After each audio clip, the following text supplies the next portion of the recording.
Hello प्यारे बच्चों, तो हम लाए हैं the making of a global world chapter number 3 history का। ठीक है, एक बिल्कुल नई अंदाज में, जिसमें क्या है, ना ही आपको उसके बाद एनसीईआरटी बुक्स पढ़नी पड़ेंगी और ना ही किसी एनिमेशन वीडियो को देखना पड़ेगा। और ये हम 5 मिनट में खत्म करने वाले हैं। हालांकि ऐसा कोई रिटन टेक्स्ट नहीं है, बट मैं 5 मिनट में आपको सबसे इंपॉर्टेंट चीजें देने वाला हूं, क्योंकि इसमें सब कुछ मार्क किया हुआ है ऑलरेडी। और एक लॉन्ग वीडियो भी मैंने इस पर बना के डाल रखी है, तो जाके उसको देखिए। हालांकि साथ साथ दोनों के दोनों डालना, क्योंकि कुछ बच्चे जो है बहुत ज्यादा रश में है, तो उनके लिए ग्लोबलाइजेशन की डेफिनेशन को देखते हैं हम लोग। ग्लोबलाइजेशन होता क्या है मेनली, कि किसी भी चीज का मूवमेंट, जैसे गुड्स का, कैपिटल्स का, सर्विसेज का, आइडियाज का, एक नेशन से दूसरे नेशन, मतलब नेशंस का मूवमेंट जरूरी है। अगर एक नेशन से दूसरे नेशन उसका मूवमेंट होता है, then it is called globalisation. उसको फिर हम लोग क्या बोलेंगे? ग्लोबलाइजेशन बोलेंगे। इस चीज को हमेशा याद रखना, ठीक है। बहुत बेसिक सी डेफिनेशन है, मूवमेंट नेशन टू नेशन, किस चीज का? गुड्स का, सर्विसेज का, आइडियाज का, उसको हम लोग क्या बोलते हैं? ग्लोबलाइजेशन बोलते हैं। और ये चीज आज से नहीं, 3000 साल पहले से जो एक ट्रेड लिंक है इंडस वैली सिविलाइजेशन और वेस्ट एशिया के बीच में पाया जाता है, जो कि बहुत पहले से लिंक कर रहा है। इंडस वैली सिविलाइजेशन तो सुना ही हो। और एक लंबे समय के लिए क्या हुआ कि कौड़ीज का इस्तेमाल करा जाता था, जिसको लोग एज अ करेंसी इस्तेमाल करते थे। किसमें? ट्रेड में। ठीक है, करेंसी का इस्तेमाल कर रहे थे। और लोगों ने इस मूवमेंट जो किया था, वो बस खाली गुड्स सर्विसेज ट्रेड्स के लिए नहीं था। इसके अलावा नॉलेज, अपॉर्चुनिटीज, जैसे हमें यहाँ से अच्छा हो सकता है कहीं और पे जाके अपॉर्चुनिटीज मिल जाए और वहां पे लोग ज्यादा सुनने को तैयार हो या फिर ज्यादा पैसा मिलने को तैयार हो, है ना।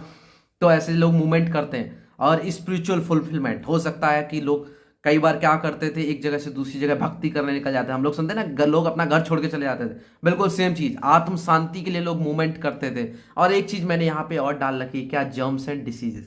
कहना सर, जर्म्स एंड डिसीजेस का क्या मीनिंग है? जर्म्स एंड डिसीजेस का एक्चुअली बच्चों ये मीनिंग है कि कई लोगों ने क्या क्या बीमारियों का इस्तेमाल किया लोगों को जीतने के लिए, उनके देश को जीतने के लिए। उनको पता लगा ये बीमारियों से नहीं लड़ सकते, तो उन्होंने उसको एज अ वेपन इस्तेमाल किया। ठीक है, कॉडीज का इस्तेमाल आप लोगों ने देख लिया। सिल्क रूट एक खोज हुई, जो कि एक बहुत बड़ी खोज मानी जाती है इन द ग्लोबलाइजेशन। मतलब एक अच्छा खासा रिवॉल्यूशन लेके आ गया। सिल्क रूट क्या था? माना जाता है before the Christian era. Christian era मतलब क्राइस्ट वाला टाइम हो, उससे पहले से इसकी खोज हो चुकी थी, about 15th century. But 15th century के बाद इसके थ्रू क्या हुआ? बहुत अच्छा खासा ट्रेड देखा जाने लग गया, जो कि बस खाली जमीन पे नहीं था, पानी में भी कनेक्टेड था। देखो यहाँ पे, देखो अच्छे से दिख रहा है कि पानी में भी प्रेजेंट था। मतलब लोग पानी के थ्रू भी मूव करते थे। और ये उसको कहा गया है जिसके थ्रू क्या होता था? सिल्क का मूवमेंट होता था from the waste bound Chinese. जो वेस्ट में चाइनीज रहते थे, वहां से जो सिल्क या कार्गोज का मूवमेंट करवाते थे, उस रूट को जहां जहां से मूवमेंट करवाते थे, उसको क्या कहा गया? सिल्क रूट कहा गया। ठीक है, जब ये लोग मूव करते तो क्या करते थे? Gold and silver, precious metals का इस्तेमाल करते थे। मतलब इन्होंने यहां से गए और दूसरी जगह पे कौड़ीज दी या फिर कुछ भी किया, और अच्छी अच्छी चीजें वहां से लेके आए। तो वो यूरोप से हमारे यहाँ, यूरोप में एक्चुअली पेरू और मेक्सिको नाम की दो जगह हैं प्रेजेंट डे, जानते हैं हम लोग पेरू और मेक्सिको। वहां पे गोल्ड एंड सिल्वर बहुत ज्यादा है। और एक एल डोराडो भी सुना होगा। एल डोराडो की खोज तो लोगों ने बहुत ज्यादा की। ठीक है, ये प्रीसियस मेटल्स वहां से क्या हुआ? अपने इंडिया में लेके आए, और बहुत सारे गुड्स वगैरह इस रूट से यहाँ पे मूव किए हैं। ठीक है, आगे देखते हैं हम लोग। जो हमारा सिल्क रूट है, उस समय क्या हुआ कि क्रिश्चियन मिशनरीज वगैरह, मुस्लिम प्रीचर्स, बुद्धिस्ट मॉन्क, इन्होंने भी मूवमेंट किया। किस चीज के लिए? स्पिरिचुअल फुलफिलमेंट के लिए। इस चीज की अभी हम बात करके आए, किस चीज की? आत्म शांति के लिए और अपने कल्चर को प्रमोट करने के लिए। जैसे आज भी क्या है, हमको धर्म परिवर्तन करने के लिए, सनातनियों को धर्म परिवर्तन करने के लिए पैसे दे रहे हैं लोग कि अपना धर्म परिवर्तन कर लो, बट हम करने वाले तो नहीं भाई। ठीक है, तो इस चीज के लिए क्या, एक लंबे समय से लोग मूवमेंट करते थे, एक जगह से दूसरी जगह जाते थे कि वहां से लोग हमारे लिए बदलाव लेके आए। इसी सिल्क रूट के थ्रू क्या हुआ, एक पहले क्रिश्चियन मिशनरीज आए, यहाँ पे क्रिश्चियंस आए थे, और उसके बाद सेम रूट से, through the same route, Muslim preachers भी आए। मैं ये इसलिए मार्क कर रहा हूं क्योंकि आप लोग कुछ चीजें और जाने ग्लोबलाइजेशन के साथ साथ।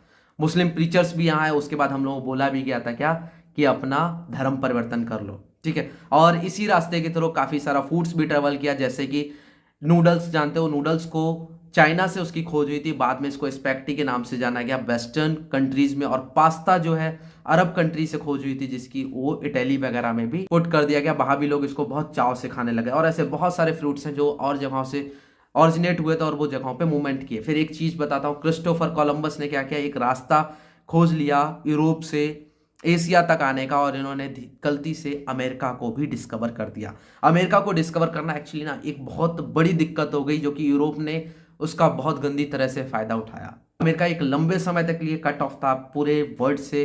अराउंड द 15th सेंचुरी उसको कुछ नहीं पता था बाहर की दुनिया कैसी है। और ऐसे लोग जो बाहर की दुनिया से बिल्कुल मिले जुले नहीं है, वो बीमारियों का शिकार बहुत जल्दी होते हैं जब उनके आसपास कोई अनजान इंसान आए।